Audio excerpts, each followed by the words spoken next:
नमस्कार दोस्तों, मैं हूं आलोक सिंह और आप देख रहे हैं टेकी दोस्त। दोस्तों अभी फिलहाल हम यहाँ पर बात करने वाले कुछ क्रिप्टो अपडेट्स को लेकर, तो देर नहीं करते शुरुआत करते हैं अपने पहले अपडेट से। दोस्तों हमारा पहला अपडेट जुड़ा हुआ है यहाँ पर लास्ट वाले अपडेट से, जो कि हमने दिया था कि क्रिप्टो करेंसी एक्सचेंजेस ने एक एप्लीकेशन भेजी है आरबीआई के पास। और बेसिकली यहाँ पर जो बात सामने आई वो आई है एक्सटेंशन को लेकर। यहाँ पर एक डेट जो भेजी है क्रिप्टो करेंसी एक्सचेंज ने, वो बोला है कि 31 अगस्त तक आप इसको एक्सटेंड कर दीजिए, सो दैट यहाँ पर जो प्रॉब्लम बनने वाली है सुनवाई वाली वो यहाँ पर रिजॉल्व हो जाएगी। तब तक यहाँ पर सुनवाई का जो हिसाब किताब है वो तो पूरा हो ही जाएगा। तो ऐसी कुछ बातें यहाँ पर निकल कर सामने आई कि यहाँ पर 31 अगस्त तक की एक एक्सटेंशन की डेट मांगी गई है। तो देखते हैं आने वाले टाइम पर होता क्या है। दोस्तों हमें लगता तो नहीं है कि आरबीआई रिस्पॉन्स करेगा, लेकिन दोस्तों पर्सनली मैं बताऊं कि मुझे ये भी लगता है कि यहाँ पर फाइनली रेगुलेशन तो हो ही जाएगा। लेकिन दोस्तों यहाँ पर देखने वाली बात ये होगी कि आरबीआई यहाँ पर और कौन कौन सी बातें अभी लेकर सामने आता है, वो यहाँ पर देखने वाली बात होगी। वैसे दोस्तों अगर आपने लास्ट वाला वीडियो नहीं देखा अभी तक, तो उसका भी लिंक मैं आपको दे दूंगा नीचे डिस्क्रिप्शन में, तो आप उसको वहां पर चेक कर पाएंगे। खैर दोस्तों जो भी हो, हमारे एक व्यूअर है जिनका नाम है, जिनकी एक प्रोफाइल बनी हुई है यहाँ पर यूट्यूब में, क्रिप्टो कैंडी करके उनका नाम है, मिस्टर विधान। उन्होंने एक काफ़ी अच्छी बात शेयर की थी हमारे लास्ट वाले वीडियो में, जो हमारा वीडियो था कि यहाँ पर एक एप्लीकेशन भेजी है क्रिप्टो करेंसी एक्सचेंजेस ने आरबीआई को। तो उस पर एक कमेंट किया था, उन्होंने लिखा था कि हम जब यहाँ पर इनोवेशन की बातें करते तो दुनिया भर में देखते हैं कि बहुत सारा इनोवेशन हो रहा है, लेकिन जब हम इंडिया को यहाँ पर सर्च करने बैठते हैं कि इंडिया में क्या चल रहा है, तो यहाँ पर सिर्फ स्कैम की बातें निकल कर सामने आती हैं। और दोस्तों काफ़ी हद तक ये बात सही भी थी। अभी आप देखिए यहाँ पर रिसेंट में पिछले 3-4 दिनों में आपको 2 स्कैम देखने को मिल गए, मतलब 2 स्कैम के यहाँ पर अपडेट सामने आए थे। स्कैम तो यहाँ पर काफी पहले से चले आ रहे हैं। अभी दोस्तों इनमें से जो पहला अपडेट था वो जुड़ा हुआ था शिल्पा शेट्टी जी के हस्बैंड के साथ, और उनसे यहाँ पर कुछ पूछताछ की गई कि कहीं आपकी कोई कनेक्शन तो नहीं है अमित भारद्वाज के साथ। अभी दोस्तों अमित भारद्वाज की बात करेंगे तो एक काफी बड़ा स्कैम यहाँ पर सामने आया था। अराउंड 300 मिलियन का 8,000 इन्वेस्टर जुड़े हुए थे। एम कैप टोकन का नाम है इनके, और काफी बड़ा स्कैम यहाँ पर सामने आया था। बेसिकली यहाँ पर दोनों को पकड़ लिया गया था और वही पूछताछ यहाँ पर चल रही थी, जिसमें यहाँ पर नाम आया था शिल्पा शेट्टी जी के हस्बैंड का भी। तो फिलहाल तो उन्होंने मना कर दिया कि यहाँ पर ऐसा कुछ भी नहीं है, हमारा कोई कनेक्शन नहीं है इस चीज को लेकर। अब इसके अलावा एक और अपडेट था जो कि जुड़ा हुआ था मनी ट्रेड क्वाइन को लेकर, मनी ट्रेड टोकन को लेकर, जो कि यहाँ पर जुड़ा हुआ था दुबई के किसी कॉन्सेप्ट को लेकर। तो आप यहाँ पर खुद सोचिए कि कितने सारे यहाँ पर स्कैम वगैरह सुनने को मिल जाते हैं, और सिर्फ रीजन क्या है कि आप यहाँ पर रेगुलेट नहीं कर रहे हो। और इस तरह की चीज़ों को यहाँ पर और बढ़ावा मिलेगा अगर यहाँ पर रेगुलेशन नहीं किया जाता है तो। क्योंकि दोस्तों यहाँ पर जैसा कि लास्ट टाइम सुभाष चंद्र गर्ग जी ने अपने वीडियो में बोला था, उसका भी मैं लिंक दे दूंगा आपको नीचे डिस्क्रिप्शन में, उसको भी आप देखिएगा। जैसा कि उन्होंने अपने लास्ट टाइम वाले वीडियो में बोला था कि यहाँ पर कोई करेंसी नहीं है, अगर आप इसको फिर भी ट्रेड करना चाहते हैं तो यहाँ पर दूसरे ऑप्शन है कि आप मतलब कैश के थ्रू भी कर सकते हैं, किसी और माध्यम से, मतलब बैंक आपको अलाउ नहीं करेंगे लेकिन दूसरे माध्यम से आप यहाँ पर कर सकते हैं। अब दूसरे माध्यम दोस्तों आपको ले जाते हैं बस वही स्कैम की तरफ। तो बस यही कुछ बातें यहाँ पर निकल कर सामने आती हैं। बकाया दोस्तों जो एक स्मार्ट इन्वेस्टर है उसके पास तो यहाँ पर 50 ऑप्शन है, वो कहीं ना कहीं से तो अपना निकल ही जाएगा कुछ भी करके। लेकिन प्रॉब्लम आती है जो यहाँ पर नए हैं, उनको दिखता है कि यार लोग पैसा कमा रहे हैं, कहीं ना कहीं से उनके पास जरिया है। अब यहाँ पर सीधे नाम आता है बिटकॉइन का, अब लोग बिटकॉइन के नाम पे ही यानी कितने लंबे लंबे स्कैम कर देते हैं। तो बस अगर यहाँ पर रेगुलेशन नहीं होगा तो इस तरह की प्रॉब्लम यहाँ पर बढ़ते ही जाएंगे। और जहाँ पर रिस्क की बात करता है आरबीआई की, यहाँ पर इन्वेस्टर्स को रिस्क है, तो यहाँ पर जो रिस्क है वो और ज़्यादा बढ़ा दिया जाएगा इंडिया के द्वारा अगर यहाँ पर रेगुलेशन नहीं होता है। तो आरबीआई यहाँ पर खुद ही रिस्क में डाल रहा है लोगों को। अब कैसा रिस्क है ये आप खुद सोचिए, क्योंकि दोस्तों आप यहाँ पर एक सीधा सा दिमाग लगाइए कि 2009 से अगर आप एक बिटकॉइन की कीमत ले लेंगे और अभी तक का देख लेंगे, तो मान लेते हैं कि आपने 2009 में एक बिटकॉइन खरीदा था, एक बिटकॉइन में इन्वेस्टमेंट किया था, तो भले ही आपको जितना भी रिस्क रहा हो, लेकिन अभी आपने उसकी कितनी वैल्यू उठा ली आप खुद जानते हैं उस चीज़ को। कहीं भी आप यहाँ पर बैंक वगैरह में पैसा लगाते, फिक्स डिपॉजिट वगैरह करते या फिर कोई फंड वगैरह लेते, तो भी आपको इतना ज़्यादा प्रॉफिट देखने को नहीं मिलने वाला था। तो किस तरह का रिस्क है यहाँ पर समझ में नहीं आता। खैर दोस्तों फिलहाल के लिए हम सारी बातें छोड़ते हैं, ये बातें हम करते रहेंगे अपने आने वाले अपडेट्स में। अभी चलते हैं अपने अगले अपडेट की तरफ। अब दोस्तों हमारा अगला अपडेट है बिटकॉइन को लेकर, जो कि जुड़ा हुआ है 99 बिटकॉइन के साथ। अभी दोस्तों यहाँ पर एक अपडेट सामने आया, एक आर्टिकल सामने आया, जिसमें यहाँ पर बताया गया कि 300 बार डेथ हो चुकी है बिटकॉइन की। अब बेसिकली जो डेथ वाला वर्ड है जुड़ा हुआ है उन नेगेटिव न्यूज से, जो कि यहाँ पर सामने आती रहती हैं अलग अलग लोगों की तरफ से। जैसे कि दोस्तों वॉरेन बफेट हो गए, उन्होंने अभी यहाँ पर कई बार बोला बिटकॉइन को लेकर। तो सारी इस तरह की जो जितनी भी न्यूज रही हैं जो कि निगेटिव होकर यहाँ पर सामने आई, वो सारी यहाँ पर इस आर्टिकल में दी गई हैं। जो आर्टिकल है दोस्तों मैं शेयर कर दूंगा नीचे डिस्क्रिप्शन, तो उसको एक बार चेक जरूर कीजिएगा, और चाहिए तो यहाँ पर बुक मार्क करके रख लीजिएगा, क्योंकि यहाँ पर आने वाले टाइम पर भी आपके यहाँ पर काम आता रहेगा। क्योंकि जब आप यहाँ पर एनालिसिस करने बैठेंगे तो यहाँ पर इस तरह की जो अपडेट्स हैं काफ़ी काम आते हैं, क्योंकि यहाँ पर नेगेटिव न्यूज़ से क्या इम्पैक्ट पड़ा बिटकॉइन के ऊपर वो आपके लिए काफ़ी हेल्पफुल हो सकता है। तो इसका जो लिंक है मैं दे दूंगा नीचे डिस्क्रिप्शन में, उसको आप वहाँ पर चेक कर लीजिएगा।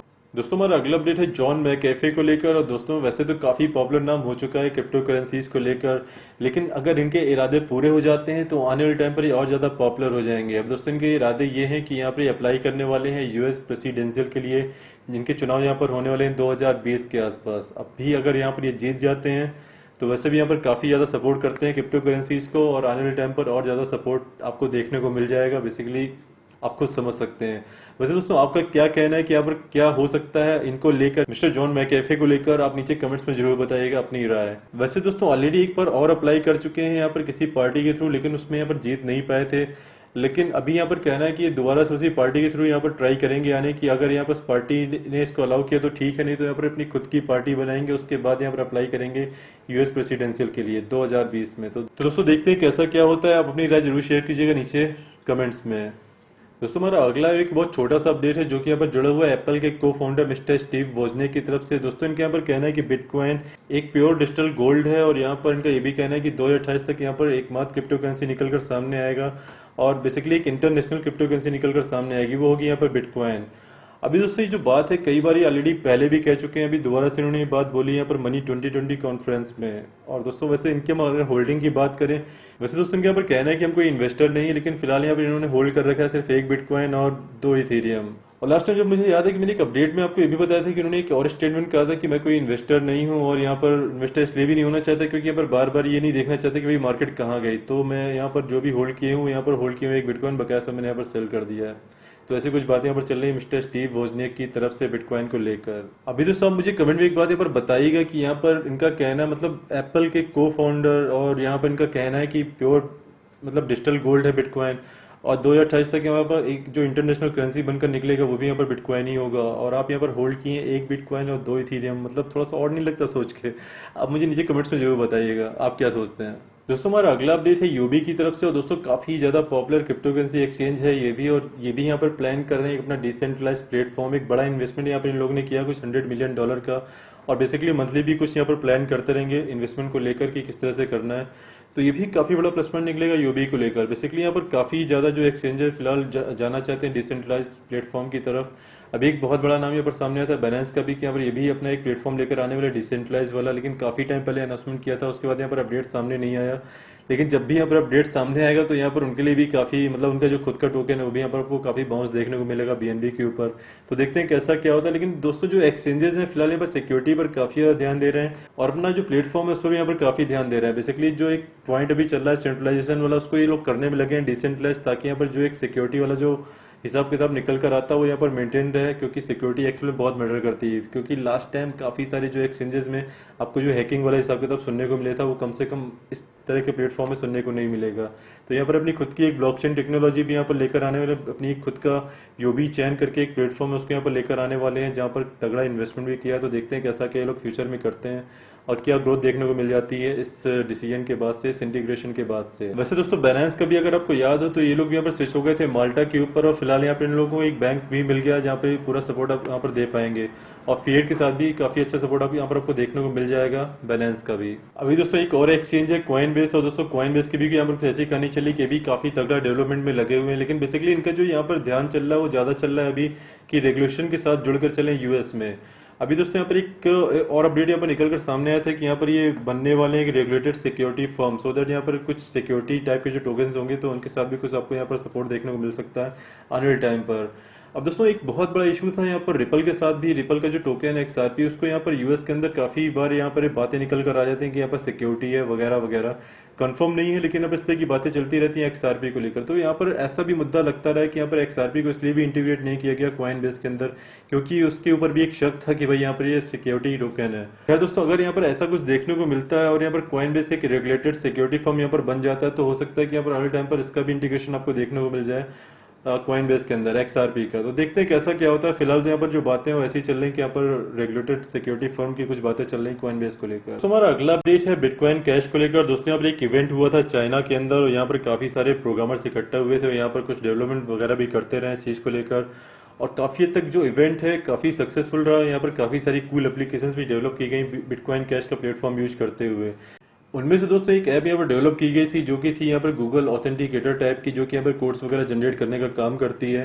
लेकिन यहाँ पर जो प्लस पॉइंट था वो ये था कि यहाँ पर काफ़ी फास्ट इसको रिकवर किया सकता था, और जो प्लेटफॉर्म है यहाँ पर है डिसेंट्रलाइज बिटकॉइन कैश का जो प्लेटफॉर्म है उसको यूज़ करते हुए बनाई गई थी यहाँ पर ऐप। इसके बाद दोस्तों एक और ऐप यहाँ पर डेवलप की गई थी जो कि थी यहाँ पर टोकन डाइस टाइप की, और ये भी यहाँ पर बनाई गई थी डिसेंट्रलाइज प्लेटफॉर्म पर ही। यहाँ पर जो यूज़ किया गया था वो यूज़ किया गया था ओपी कोड्स, और जो यहाँ पर दूसरे मॉड्यूल्स वगैरह अवेलेबल हैं बिटकॉइन कैश के अंदर एप्लीकेशन वगैरह बनाने के लिए, एक डिसेंट्रलाइज ऐप वगैरह बनाने के लिए। तो दोस्तों यहाँ पर जो इवेंट था काफ़ी हद तक सक्सेसफुल रहा, और काफ़ी आने वाले टाइम पर प्लस पॉइंट भी यहाँ पर निकल कर आने वाले बिटकॉइन कैश को लेकर, क्योंकि जो एक 32 MB वाला जो एक ब्लॉक साइज निकल कर सामने आया है, तो यहाँ पर स्केलेबिलिटी का भी काफ़ी हद तक जो इशू था वो भी रिजॉल्व कर दिया गया है।